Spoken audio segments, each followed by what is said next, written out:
Le président du consistoire israélite de France, Joël Mergui, a dit mardi sur France Info que cela fait 10 ou 15 ans que je réclame que les musulmans se mobilisent aussi contre l'antisémitisme.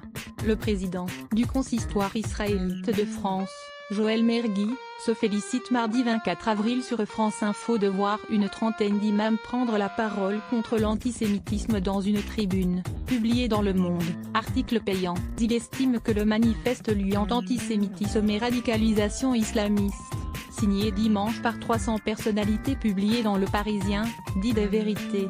Cela fait 10 ou 15 ans que je réclame que les musulmans se mobilisent aussi contre l'antisémitisme, explique Joël Mergui, ajoutant avoir lancé il y a quelques semaines un appel à ce que les imams et les musulmans fassent de grandes manifestations. Selon lui, le meilleur moyen de lutter contre la stigmatisation des musulmans, c'est qu'eux-mêmes combattent cet islamisme radical et ce terrorisme.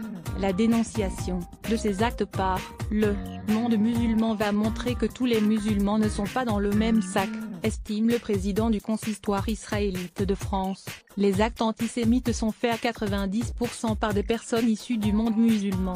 Le terrorisme aujourd'hui, ce sont malheureusement des personnes disant Allah Akbar. Si on ne le dit pas, on passe à côté de la réalité. Joël Mergui, le président du consistoire israélite de France à France Info réfutant l'idée de monter ainsi les communautés les unes contre les autres. Joël Mergui estime qu'il faut éviter d'être dans le déni.